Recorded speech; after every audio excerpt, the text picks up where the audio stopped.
In today's video, we're going to be looking at some new news around Cyberpunk 2077 and even the larger company of CD Projekt Red. These, of course, being the guys that are developing Cyberpunk 2077, but even further, they also developed The Witcher 3, which is somewhat relevant today, and they're actually working on another game set to come out after Cyberpunk 2077, but before 2021. We also got some details around that one. So where all this new information is coming from is from a presentation given by CD Projekt Capital Group. In this presentation, they basically just go over their results for the 2018 fiscal year. It is predominantly geared towards a financial audience, but through this, we actually get quite a few interesting details. As many of the people invested in this company want to know things like, hey, when's Cyberpunk 2077 coming out? What other games are you working on? And even, what do you have planned for this coming E3? So we actually got a ton of details around all of that, and I think you guys are going to be excited, or even more excited after this video. Some of you guys might be thinking, why does this sound so familiar? Well, you probably watched at least parts of this for the 2017 financial results, because roughly 1 year ago when they actually did the same presentation, they had some interestingness going on with their slides that was teasing seemingly that Cyberpunk would be shown at E3. Then of course, leading up to E3, we got a trailer. At E3, there was a behind closed doors showing of the game. And in other words, even though this is a financially focused presentation, it seems pretty obvious to me based on last year's that CD Projekt is quite aware that even those not invested in this company are watching this and paying quite close attention. Although before we get into this, something I felt I should mention, if you are a fan of some of CD Projekt's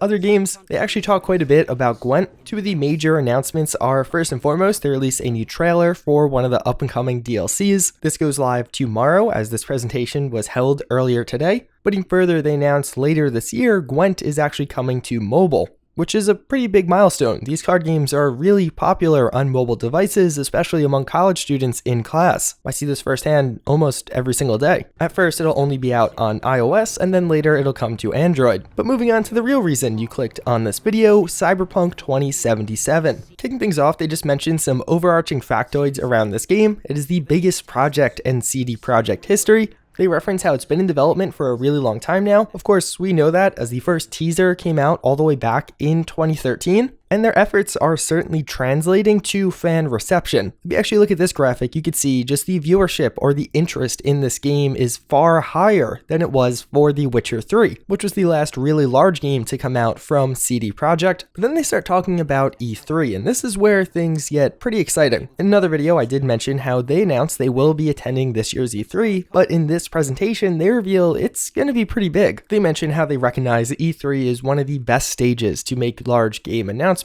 and even further, how last year's E3 was immensely important for them. But with all of that in mind, they say quite confidently that this year's E3 presentation will top their previous one, that they have a lot of surprises on the way, and they really want this one to be bigger. So naturally, that's quite exciting. As to what could make it bigger, I think one of the things a lot of us are waiting on is a release date. It seems pretty likely that Cyberpunk 2077 is coming out in the next year or two, just based off a lot of stuff. In this presentation, they mention how Cyberpunk is quite advanced in its development cycle right now, although they also do say it isn't quite there yet, that they are getting towards the end of it, but some of those final touches are some of the things that require the greatest level of quality, perfecting some of those gameplay mechanics so the final product is just good. With all this in mind, I would definitely be paying attention to this year's E3. I'm definitely going to be trying to get some exclusive coverage. I got a behind the scenes look at that gameplay last year. Hopefully we'll get something similar this year. But based on the way they're talking about it, I again really expect a release date announcement, which whether you think it's going to come out later in 2019 or maybe earlier or the first half of 2020, that's your prerogative. I don't really know one way or the other. 2020 is probably the safe bet. But maybe they'll have some other things like hands-on for certain gamers. Maybe that's going to be a press exclusive thing, but that definitely would make a splash if I could come here after my experience with the game and be like, yeah, this is what it feels like, or even just some gameplay from the developers themselves. Something interesting that they actually disconfirm in this, there's recently been rumors that Lady Gaga was having some involvement with Cyberpunk 2077. A French publication put out an article saying they heard from sources close to the studio that a collaboration between the two was was on the horizon for Cyberpunk 2077 and that she was actually doing motion capture work at their studio. We later saw this tweet, which maybe it's just a meme or being funny, but some people decided to read really deeply into it, saying, hey, maybe this is more confirmation. Well, during the Q&A session of this financial conference, somebody actually asked, are you planning any pop artists to appear at this year's E3? And they had a solid no. That is definitely not going to be a thing. So it doesn't seem like we'll see a performance from Lady Gaga. Maybe she actually is involved in the game. They didn't disconfirm her involvement. They just said that's not going to be one of the big things at their E3 show, and rather they have other surprises in store. They also talk about Cyberpunk 2077 in reference to the next generation of consoles. They say the Red engine, which is the engine this game is being built on, was really built up to be transferable, so it will work on present gen, but when next gen does come out, they are fully ready to actually move it over to that and have plans to do so. They don't share any details as to whether or not it'll release on this gen or next gen, so if it'll release on the present PS4 and Xbox or the next one,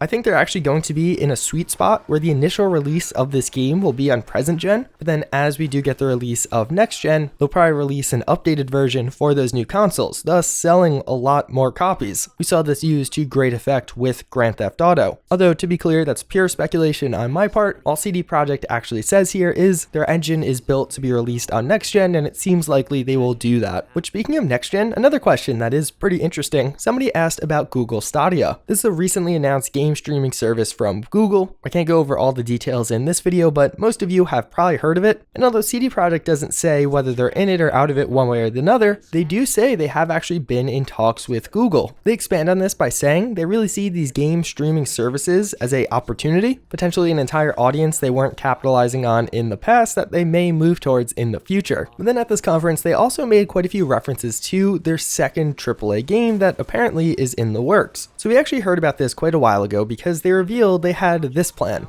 Between 2017 and 2021, they want to release Cyberpunk 2077, but also release another AAA story-driven RPG. Naturally, with Cyberpunk still not out and them still being fully underway with it, a lot of people are curious, is that second RPG still on the way? And it seems like very much so, yes, we are getting a second game in the next 2 to 3 years from this company. One thing they really emphasized here was don't draw conclusions around this game. And based on the way they referenced this, it very much so seemed like they didn't want people to assume this was going to be The Witcher 4, and it seems very likely that it isn't The Witcher 4, but rather it's going to be a smaller scale game, although it is also confirmed that this is not a port of a previously released game. They say the people presently working on this game are an order of magnitude less compared to Cyberpunk 2077, so the dev team is notably smaller, but also that the cost of this game may not necessarily be comparable to the likes of Cyberpunk or The Witcher 3, which really indicates to me that it's going to be a smaller scale game, not a massive game like Cyberpunk or The Witcher, and I think that could actually make it fit in line with this timeline. Let's say Cyberpunk comes out either late 2019 or early 2020, then the second game comes out later in 2021. Considering it's a smaller scale game, it might make a lot of sense. It might be a very doable or accomplishable goal. Although as far as the content or theme of this game, outside of this image where it says it's a AAA RPG that is story driven, we don't know anything about what it is or what it's not, just that it likely will be smaller than Witcher and Cyberpunk. But for those of you who stuck around in this video, I actually have an added bonus. Outside of this financial conference, there actually have been some other details around this game shared by CD Projekt themselves on some of their various forums or social media accounts. They tend to do this, just sharing one tiny detail here and there. From a recent interview, we found out that quests in Cyberpunk 2077 will be more complex than The Witcher 3. One of the examples given is, let's say in The Witcher 3 you had 3 ways to solve a quest. In Cyberpunk you might have 5 different options as to how to resolve that quest. One of the big reasons being Cyberpunk's going to have more skills, and thus you'll have more options as a byproduct of those skills as to which result you'll go for. Even further, we hear a bit about the street cred system. We've heard about this in the past, but not a ton. And from this, we learned that by completing jobs in the city or side quests, your character will earn street cred in addition to just the traditional XP. And you could later use this street cred and your reputation from it to unlock new contacts. These new contacts are going to give you access to new vendors or even new missions. That actually sounds pretty cool to me. It seems like it'll be a whole branch of this game that you can explore, but also could not. You could do the main story, you could do some of the side quests, or even further, you could really focus focus on actually getting street cred and maybe getting some more specific or rare items that previously weren't available to you, or certain missions that would give you other options in the main story. In the past, I have mentioned that completing certain side quests may actually have impacts on the main story as you complete it. They also mentioned that after you complete a certain segment of the story, you'll basically get full access to Night City, that of course being the city in this game, and you'll be able to free roam it very similar to how you could in The Witcher 3, which is very welcome. I always love that. I actually get really frustrated at games when they put that too far into the game. Like in particular, I noticed that in Red Dead Redemption, I felt like I was kind of locked onto a linear story path for so long before they gave me the reins and I could do whatever I wanted. But maybe I just have like ADD or something and I didn't realize, and that's why I feel that way. Either way though, that's pretty much a roundup of all of the new news around Cyberpunk 2077. This was actually pretty exciting for me. I was sitting in class earlier today actually looking at certain flights to go to this year's E3. When I come home and find out that one of the games I'm most excited for from this year's E3 is apparently going to have a very exciting conference. I again really think we're going to get a release date this year, and I will be trying to book an appointment with this company and hopefully get any exclusive access that is offered to this game. So if you guys do want to subscribe, I will be bringing that to you. It's quite a few months away still, but it's not a year away, and as of right now, it's actually only like 2.5 months away, which is pretty freaking exciting.